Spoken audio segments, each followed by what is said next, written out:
Those are the things that you can get put out of service for with a load on the truck.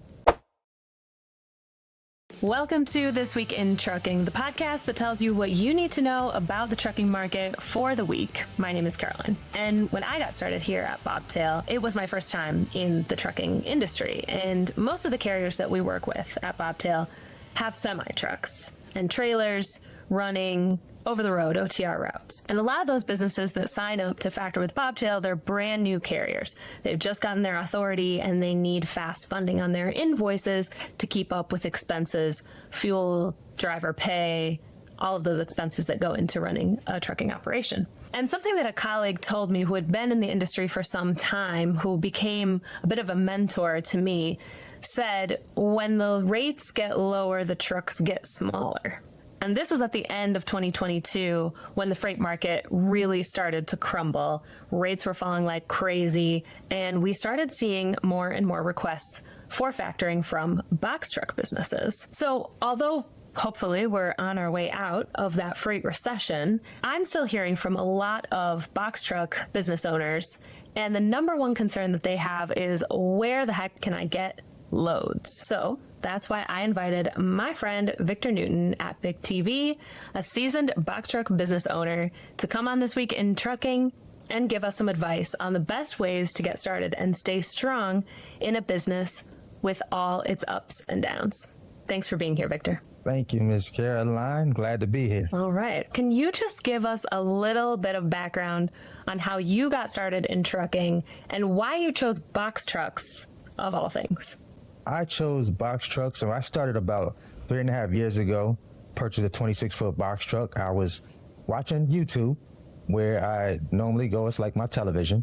So I went to YouTube, just happened to be searching. The video popped up in the algorithm. There was a guy with a non-CDL box truck. Saw that he made about 20 grand in a month just running Amazon Relay. He was home every day. And at the time I was barbering. So I was like, okay, maybe this is something I can get into, do it on the side, see if I like it. And I also had a client's hair that I was cutting. He also was running the same freight, right? This is what he started doing full time. He quit his job, and every week he was showing me about what he was making with Amazon for the week. And I was like, oh, really? You made that? He said, yeah, take a look at this. I said, when did they pay? He said, we get paid every Thursday. I said, really? So I just happened to do a little more digging, did some research, found me a truck out there in Orlando, Florida, got me a loan from my credit union, personal loan, paid 10 grand for that truck.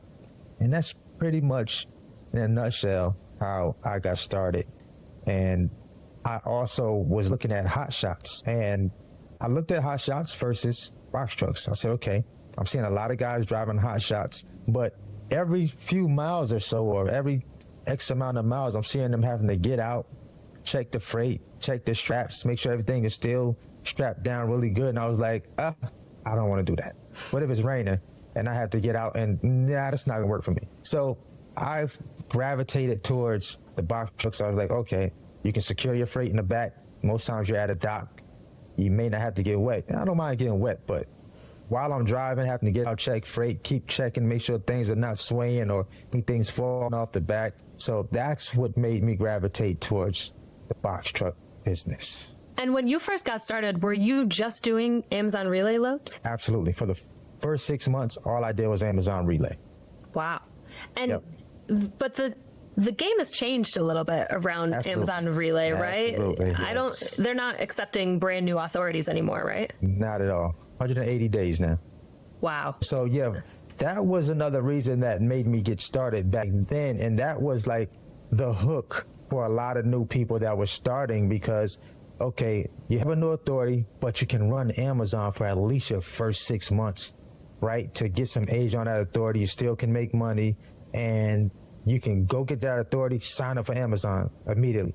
But when they changed that messed it up for a lot of people. I imagine that's the reason behind that. Is that fraud, or is it just that they can be pickier with the types of carriers that they have because the freight market is lower now? Are you speaking as far as Amazon or in general, like just brokers in general? Yeah, I would say in Amazon particularly. Do you know why they changed that policy? So I think they changed it in the beginning because there were a lot of carriers coming in, and when you get a mass amount of carriers signing up, you might probably end up missing a few things off of people's trucks. And yeah, so I'm figuring that may have had something to do with it.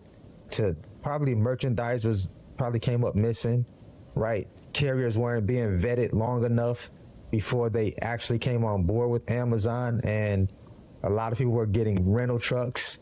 They really didn't own those trucks. So yeah, that was the first thing they did. They stopped accepting certain rental companies or rental. Right. So you couldn't get a box truck with Penske or wherever. Right. So it was only certain ones that they would let come in and actually run with a rental truck, and they stopped that. So that was the first sign I saw. And I think you've mentioned before that one of the reasons that you decided on box trucks was because it didn't require a CDL. Correct. Right. Now, I want to ask you potentially a controversial question, because you got into this business without a CDL. Correct.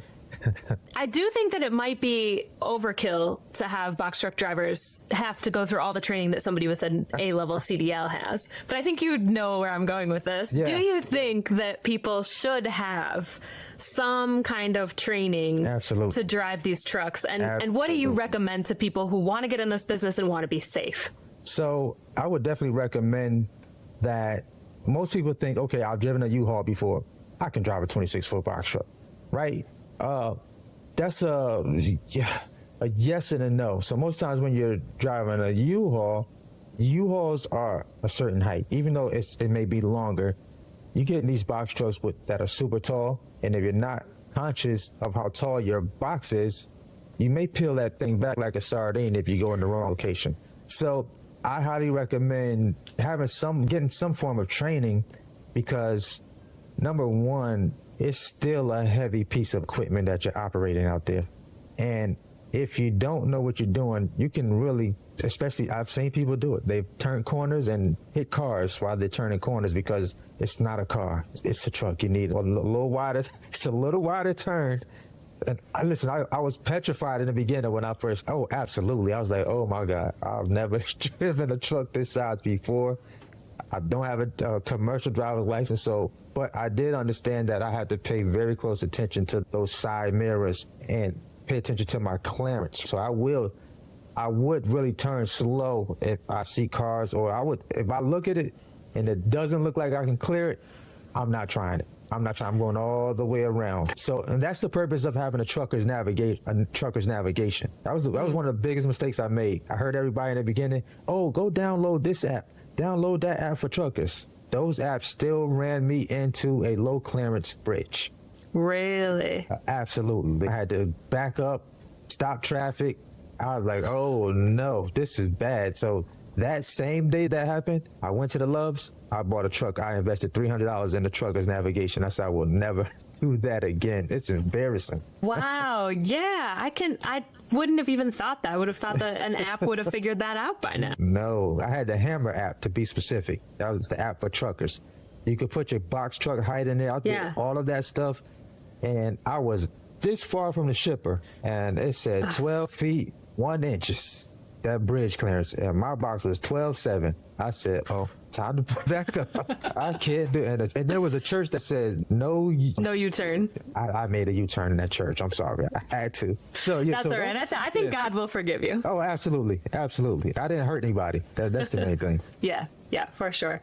Super important. I wonder if there's a training program, or I can imagine that one recommendation might be try to get maybe a job as a company driver for box trucks first, and then you get your feet wet, you understand how it goes, you're not paying for your own insurance at that point, and you can understand and hopefully learn from somebody else so you don't make those mistakes. But that's a good point, and the trucker navigation is a good point too. That's a great tip.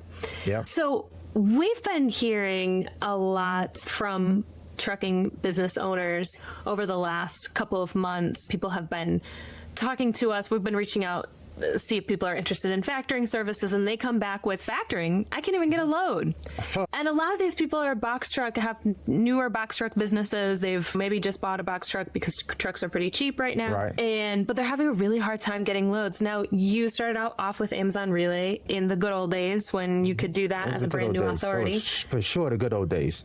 And so what would you recommend to somebody who's just starting out now who can't do Amazon Relay until 180 days have gone by? So what's been popular now? So there's a few things I recommend. It depends on how a person wants to get started and what their market looks like currently, like in their backyard first, right? I would say start in your backyard. And so many people skip this step.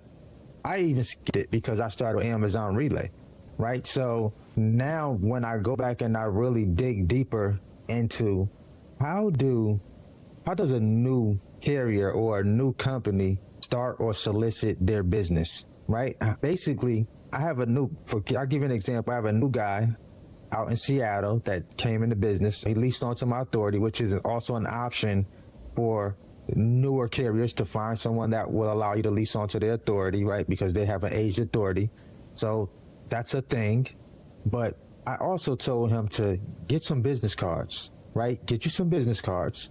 Get your company hat and shirts. Look very professional, right? And once you do that, take a look at those shippers that are around you with dock doors. You can always go and present your company, right? I met a guy at the Match Trucking event that created an $8 million business from doing just that in his backyard. Wow. And his number one question was, hey, what is the freight that you have the most problems moving? What is your problem freight? And he took on their problem freight, turned into a lucrative contract for him, right? You have to be willing to do what other people are not willing to do. Everyone wants to just go to the load board. If you go to the load boards as a new carrier and you use certain brokers, they already know that your authority is new, which is going to give you a further lower rate on that freight because they already sense the desperation. You need your first load. Here's the price, and if you don't take it, this is the price, right? So to go around that, my new guy that came in, leased onto my authority, we ran a load, and every shipper that he went to or receiver, he's handing out his business card. One of those receivers called him back. He has a refrigerator truck, and he was able to move freight directly, get set up as a vendor for that shipper, and now he has a direct shipper relationship based on handing the old school business card. Everyone just goes to the internet, but listen, old school tactics still work for a lot of these older businesses that have been around for years. I love the internet. Don't get me wrong, it's an amazing place, but people still hand out business cards and they still work. Old school. I made the mistake at Matt's of not bringing business cards, not printing out business cards for myself. And I regretted it every step of the way because, especially in this industry, and I think it's because it's such an in-person industry where the experience at the dock is the highest stress and you have to have a lot of emotional intelligence to do this job, which I think a lot of people underestimate. You're going to hear things at a loading dock that you've never heard in your life. Sure. And so to have you not be a stranger helps. Absolutely. And to know someone in person, it helps. And I think sometimes, companies or new business owners, especially young folks, think that it's all digital. Everything is about digital. And I'm a digital marketer, right? That's my bread and butter. So of course I'm going to forget business cards because I'm a millennial digital marketing manager, but it's so incredibly helpful and useful and effective. Yes. To go to someone and say, hey, and I love what this person said, you said about this guy that created an $8 million business this way in trucking. What is your problem freight? Because that is a principle in marketing. What is marketing? People think marketing is just advertising. Marketing is not advertising. Marketing is how do you position your business in the market? And the way that you do that is finding the pain points and solving them. So that's brilliant, right? It to really go was. in and I was like, ask wow, that. I never thought about asking that question. And when you ask that question, if you ask anyone, hey, what are the problems that you're facing? Like, what? And if they give you that answer and you can solve that, sold. There's going to be a sold sign on that. On whatever you're selling. Right. Yeah, absolutely. Definitely. Another question that I think could be interesting to try is, what do you look for in a carrier that you do contract freight with? So what do you think about asking shippers or brokers about that? So I definitely wouldn't ask a broker for sure. I definitely would ask, I would be talking to a shipper. So I run into a lot of different shippers, especially when I've done OTR, I will always get the shippers that more so are looking for someone local to them. Always looking for someone local to them that, I don't know if they're trying to just get around the broker and don't have to deal with the brokers or not, but they always say, hey, we run this low X amount of days a week. Are you available? I'm like, I don't live out, I'm not local. Right. I live in the Carolinas. And I've had that happen several times. I've even had guys that were delivering freight, and the manager out there, the logistics coordinator, whoever the manager person was who's responsible for the freight, is always seeking someone direct, right? I would say more so, Dylan, those are probably gonna be the best ways to build those relationships when it comes to any being type local. Absolutely. I have a few other hacks out there that can possibly get you some freight. LinkedIn. A lot of people sleep on LinkedIn. People forget all about LinkedIn. That's where all the companies are at. That's where all their employees are listed at. That's where every department is listed, right on LinkedIn. If I go pull up your company, most of those employees, your guys' emails, all that stuff is probably going to pop right up on LinkedIn. I could send the same email that I could say the same thing in that email that I would say to the shipper. What is your problem, freight? This is my business. And you definitely have to have a professional looking email. Do not have a Gmail account trying to reach out to these big companies. Please don't. You definitely have to have a professional email address. A website would also help, right? Because they want to know there's so much fraud out here. These companies want to know that they're talking to and dealing with a real company. Was just talking about this with 𝗙𝗢𝗥𝗚𝗧, who's a broker, mostly does box truck and sprinter van freight a lot in the music industry. And he says the same thing. You know what? It's not that most of the folks running their businesses on a Gmail account are fraudulent. They're not. Most of them are totally legitimate. But 99% of the people committing fraud are using a Gmail address. Absolutely. That's so 100% accurate. Don't be one of those guys. Don't be one of those gals. Correct. Create yourself a nice email domain. $6. Yeah, it's super cheap. $6. It's super cheap. I know. I always say that to people too. If you don't have a one-page website for your brand, I am a digital marketer. This is how I make my living. I promise you, it is not hard. It's not. It is not difficult to do my job. You can do it too. Yeah. And doing a really simple one-page website, not difficult. All your information on there, put pictures on there, put pictures of you, your drivers, your trucks up there so that they know. And when you are there talking to them, they can recognize that your voice probably matches the person in the picture, right? All of those signs are good signs for your customers. It is. So I watched your latest video about starting a box truck in 2024. Lots of good stuff in there about knowing your credit score, what kind of equipment loan you can afford, having a mechanic check your truck before you buy it. Talk about those things. Of everything that you said in that video, what do you think is the most important thing that you wanted people to take away? So probably the most important thing to take away, especially starting off things to look for, if you can source a diesel mechanic in that area, especially if you're going to buy a truck, you can source a diesel mechanic to at least take a look at that truck, look at the motor, do a walk around, checking tires, find out if you got recap tires on that truck or if they're new tires. Those are very important things because those are the things that DOT officers are going to check for if they pull you over on the interstate, right? Those are the things that you can get put out of service for with a load on the truck. And then you may have to come out of your pocket to get something fixed before they will let that truck move so that it can pass a DOT inspection. That's the first thing I got done to my truck when I purchased it was to get a PM done, a preventive maintenance check. So that's them doing a full check of everything with that truck to make sure that it can at least pass a DOT inspection. So and you have to have a yearly DOT inspection done on that vehicle. So those are probably the main things that I would have done. I would do again if I were buying another truck or if I was new looking at. Hey everyone, we ran into some technical issues during the interview, and so from here on out the audio is going to be kind of rough. Comment below if you want a new interview with Victor so we can ask more questions, and leave your questions for him in the comments below. Thanks for sticking around.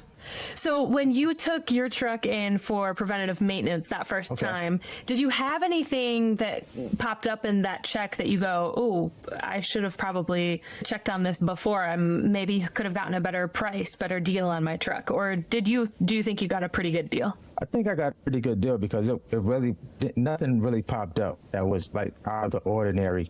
I think a couple things greased that probably wasn't greased in a while on the truck.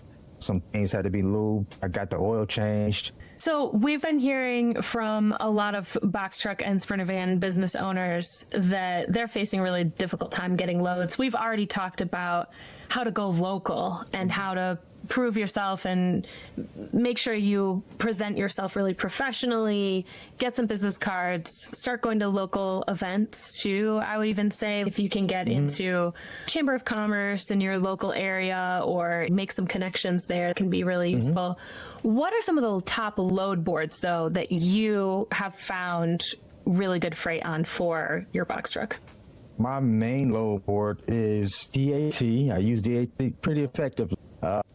DAT, I'm familiar with Selectus. I know that they have Sprinter vans, cargo vans, and box trucks. They use the Selectus load board. I personally don't use them. I started off with Amazon truck stop and DAT, like when I started my business. I had those subscription plans, even though I really didn't use them because I ran a majority of Amazon freight for the first 6 months. But I messed up my performance score with them. I booked the wrong freight.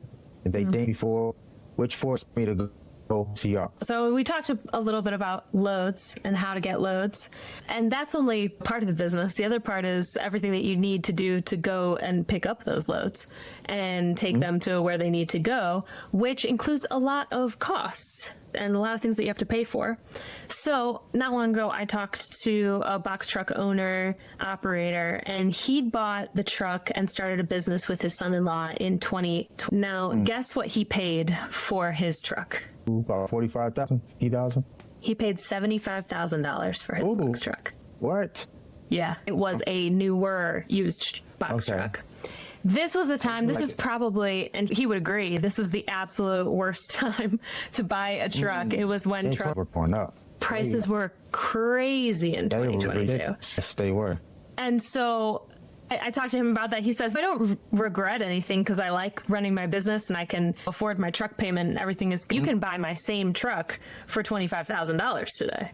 So having to speculate what prices and just putting that in. So he's done all right. He's paid off a lot of the truck already, and because he did a balloon note at the beginning and did some other financing things to help him out.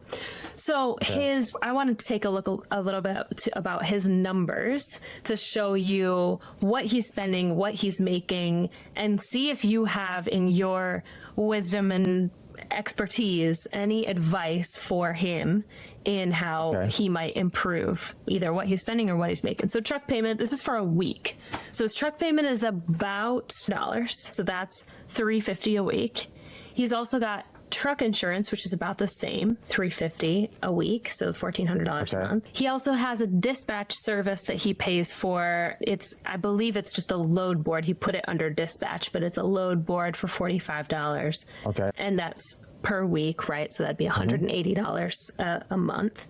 He pays for factoring. He pays 3% for factoring. And he pays himself or whoever is driving. He has this business with his son-in-law, so his son-in-law drives for him sometimes as well. And whoever is driving, they make 55 cents a mile. In that week, he bought 250 gallons of diesel at Okay. 1,006, and he pays $90. That's actually a month for his ELD. He split that in his cost. So in total, he's paying about $1.37 per mile to run his box truck. Now, remember that includes a driver's salary of 55 cents. So he's included that in there, and so his cost, or his rate per mile that he got during that week, was $1.68. Now, when I first saw this, I thought, whoa, he's getting 10 miles to the gallon and he's only getting $1.68 per mile. And then I realized, oh, it's a box truck. Okay, so these numbers are going to be a little bit different. I'm used to seeing the semi-truck numbers, right? So I'm wondering, when you look at these numbers, what are you thinking? Is this was in June of this year. So compared to what you were looking at in June, or what other folks in box truck businesses were getting in June, how does this compare? Is this a pretty good rate per mile, pretty even cost per mile? Is it under? Is it over? So, and each one is going to be a case-by-case scenario for everybody.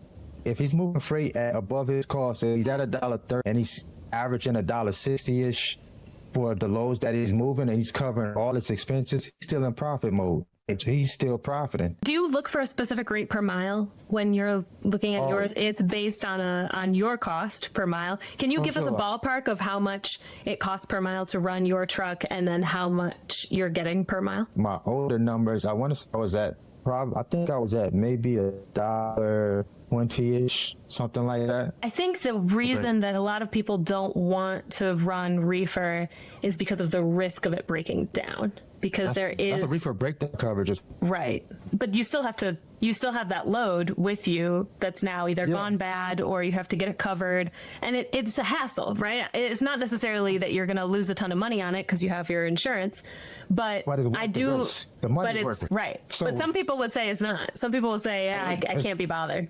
I saw the rates for them, and those rates are almost consistent all the time. Is there anything else that you would tell new box truck owner operators that we didn't cover today? Probably the main thing is make sure that you get the right box truck size. My first box truck was 12 feet 1 inches in height. I struggled the first 6 months loading that truck up with Amazon freight because some of my pallets are tall. So I used to literally have to take this off of the pallets to get it inside, and then put the box back on, which slowed me down from loading my truck. The taller that box is, the more freight you will be able to move in, especially U-boxes, because U-boxes are all over the country. And most times when you partial freight, you can always find a U-box to go on your truck to add with other freight. But if you don't have at least 90 clearance at that door, then forget about the U-boxes. That's good advice. That's very important. Awesome. Thank you so much, Victor, for providing so much wisdom and expertise on box truck businesses. You're welcome. Really appreciate your time, and let everybody know to listen to This Week in Trucking and tell us who we should talk to next. If you can get Hot Shot Benny, I think you should check Hot Shot Benny out. All right. He's huge, but he's not in box truck. He's in the oversized space. Cool. Actually, we just recorded an episode about oversized freight.